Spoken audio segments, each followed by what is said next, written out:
Hey guys, this is undercoverdudes all the way from Down Under, and today I'm going to be doing a first impressions of Combat Arms Line of Sight, a free-to-play first-person shooter made by Nexon. Now this game has so much stuff in it, I can't go and cover it in one video, so I'm just going to quickly go over the most important elements. And the first thing that goes and strikes you about this game is the graphics. The graphics is so much better than that of the original Combat Arms. Is definitely a step up, and you can really go and see the Unreal Engine at work. How the environments look are absolutely amazing. They are borderline beautiful, and the gun character models and how the character models of the actual people themselves, like the enemies you're facing and your teammates, they are looking really nice and sharp as well. So that is a really good thing to start off this game with. But then the gameplay. The gameplay isn't too foreign, like it goes and encompasses what Combat Arms is, that really fast, straight in your face, you're just going to shoot a lot of people up, not really working with the team play element. It's an arcade shooter at heart, and it plays it perfectly in this game. Really fun, very fast paced, and the guns, they just work how they should. Very fast time to kills, extremely reaction based. And it is everything that I really want in the gameplay mechanics. And then also, they go and chuck in this supernatural abilities. Now, people saying that this was going to break the game, but they are there just as simply if you want to use them. You can go and get a bit of a fireball, and you can go and get something like a radar scanner as well, and a radar jammer.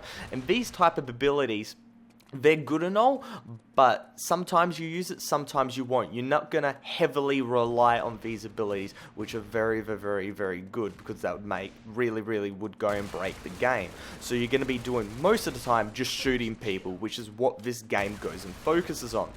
Now, the customization in this game is absolutely insane. Now, first off, you can start with your characters. You can choose a couple of different characters. They're called heroes, and they give you different stats. So let's say you have more speed on one, you have less armor as a compensation, and then another one will have more head armor and whatnot. So that's good and all, but when you go down and look at all the stuff you can go and change, it's amazing. You've got perks as well. So for example, you can reload faster and you get more health out of combat. But also you've got these psychic abilities which really change up the gameplay, as I said before. And you can go and customize that as well, changing it depending if it's a more close range map, you want something that does more area of effect damage and whatnot. So that is really cool as well. But then you go onto the weapon customization, and the weapon customization in Line of Sight is the best I've ever seen in a first-person shooter. So if your base gun, right, let's say the AK-47. On the AK-47, you can go and change the muzzles, you can put a suppressor, you can change the barrel, you can go and make it so it does less damage but a higher fire rate, or more damage and lesser fire rate and stuff like that. And then you move on to the rest of the gun. You can put sights, you can put underbarrel grenade launchers, grips, you can go and change the magazine as well to, you know, quick reload or extended mags. You can go and even change the type of bullets that are in your gun. For example, if your enemies are rocking too much armor, you can run some armor penetration bullets, which do less damage overall. But if people are rocking armor, you're going to be doing those bullets are going to be doing a heck of a lot of damage. So there's so much customization, as you can see in your screen right now. Other important elements are the maps. The maps are super important, and they have really got a very wide diversity from a small pool of maps. You've got one map that is based in the middle of in a Middle Eastern type of village, a kind of a marketplace, where it's super close quarters and it really has a junk flea feel, which is awesome. Then you've got another one, which is a more snowy map, and it really makes me feel of something like Snow Valley. A lot of long-range type of scenarios where you can use your sniper rifle, of which is absolutely amazing, by the way. The L115A3, I believe, is in this game. It feels just like a bolt-action sniper should, and you can do quick scoping with it, you can do hard scoping, do whatever you want. The sniper rifles are really good.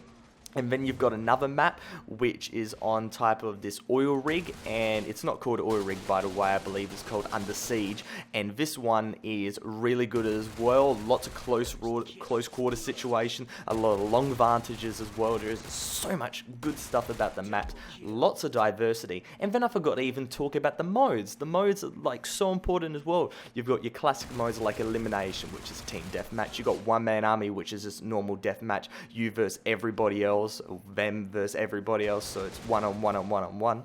Then you've got Elimination Pro, where you've got teams and you have to go and try to kill each other, obviously, but it's round based, so whoever goes and eliminates the entire team, you go and win the round. You've got Search and Destroy, Plant the Bomb. You've got Domination as well, super objective focus in that one. You've got to go and capture some objectives and all of that. And there is some other modes as well, and this is coming from a closed beta. There's so much stuff, and there's so many weapons as well, so many different weapons. You've got so many different assault rifles, not too many submachine guns, and only 2 sniper rifles, and only 1 machine gun, 1 shotgun, but there's still, you know, a pretty good diversity literally coming from the first time we've ever gone and seen this game. So I am definitely excited. And hopefully you guys stay subscribed to this channel, because I'm going to be bringing a ton of content for this game. But other than that, it's Undercover Dudes all the way from down under, out.